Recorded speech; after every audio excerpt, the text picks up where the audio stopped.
Here's the next one. Read all the books. You know, I've only got a few notes here on time management, but if you've got some particular challenges, you run a big organization, a big corporation, you've got some challenges, there's plenty of books. Now, here's what's next. Just be more alert to the things that might be stealing your time. Here's why. Time is like capital. You can't let someone steal your seed corn. You can't let someone steal your capital. And you can't let someone steal your time. You must designate your time. And some of the time that you designate, you must not let anyone steal.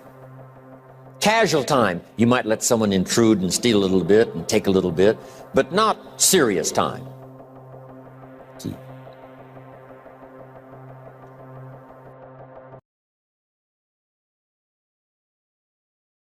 Next, one of the great time management savers is to learn to ask questions up front. Sometimes you talk to somebody for an hour, and then you ask questions and find out if you would have asked those questions up front, you could have saved yourself an hour. Asking questions up front helps you to get to the problem now. But if you just launch into some discourse, you might waste 30 minutes, waste an hour, when here's what you should have been talking. After you finished an hour, you say, John, what's really the problem? He said, well, it's something personal. See, that's what you should have been talking about this whole hour. Key.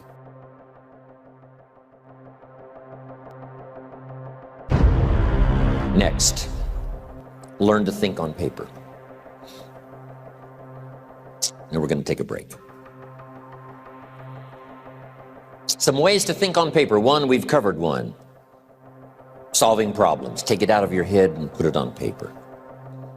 Another one is setting goals. Making these lists we've already started. Here's another good way to think on paper. It's a projects book. Each person you're working with and each project you're working on, get a loose leaf binder and a tab and some pieces of paper behind the tab and do a little continual summary of how it's going between you and that person and between you and that project. I call it a projects book. It is so useful to me. But what's going on between you and this person? When you last got together, what did you talk about? And you got a few notes there. Here's what we talked about the last time we got together. Now when you get together again, you can review that so you'll know better what to talk about. When the president gets ready to travel and he's going to meet some important people, guess what they bring him? All these briefing books.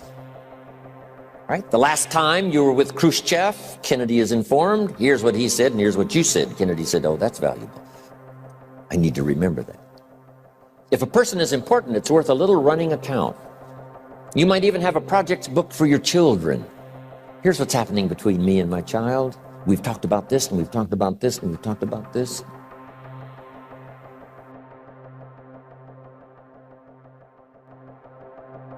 A day timer.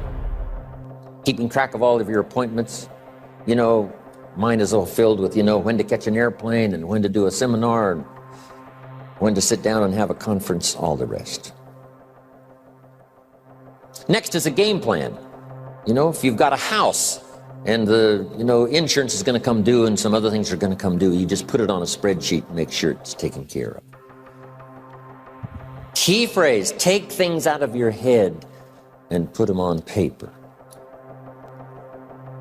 And the key is to just experiment with different ways that helps you to do that. Now here's the last one, thinking on paper, and that's to keep a journal. One of the things I'm known for around the world, have been now for 39, 40 years, is keeping a journal. Now my journal is not it's not necessarily it's not like a diary. It might be part diary. I'm flying over Ireland and I write down a few little things that impress me. Today I met this person. Wow, what an extraordinary event. Today I conducted this seminar in Rome. 1,000 people stood up and sang for me. I've got a little bit of a diary in there. But here's what primarily your journal is for. Collecting good ideas. A journal is to collect good ideas on your health, good ideas for your business, good ideas for your future, good ideas for time management. Because I used to take notes on pieces of paper and torn off corners and backs of old envelopes and restaurant placemats. And I threw all this stuff in a drawer.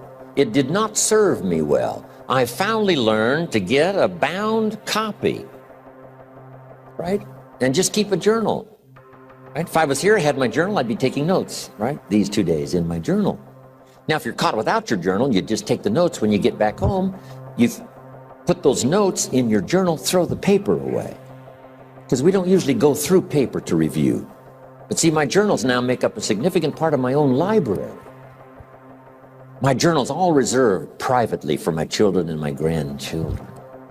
Can you imagine what I've collected over the years? It's unbelievable.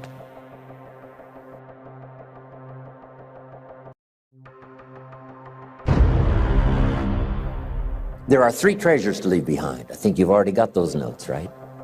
Here they are. Number 1, your pictures. Don't leave the event unrecorded. It takes only a fraction of a second to say, here's who I was with. When I travel the world, right? We take all these pictures, and here's one of the gifts. People send me the pictures they took of me and them. It's part of the treasures I have on the farm. Incredible. A picture's worth 1,000 words to describe the scene, the emotion, what happened. Say, wow, this was an extraordinary day for me when I met these people. Here's what they told me happened to them when they went to my seminar 10 years ago. Wow, the drama comes back if you've taken the pictures. It's one of the treasures to leave behind when you go.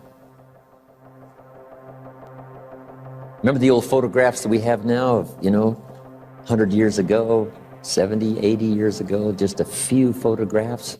What would it be like if you had thousands of photographs of the past, of your history, your mother, your father, grandparents? So change all of that now for your children. Leave all your photographs as a record. Here's what's next to leave behind, and that's your library. The books that changed your life, the books that changed your health, the books that rescued you from oblivion, the books that you passed on to other people, they were so exciting for you, the books that made you financially independent, the books that developed your leadership, the books that gave you wisdom to ponder when things were tough, the books that got you through the winter, the books that helped you to plant in the spring and harvest in the fall. What a treasure to leave behind. If you do that, here's what's for sure. Your books will be more valuable than your furniture.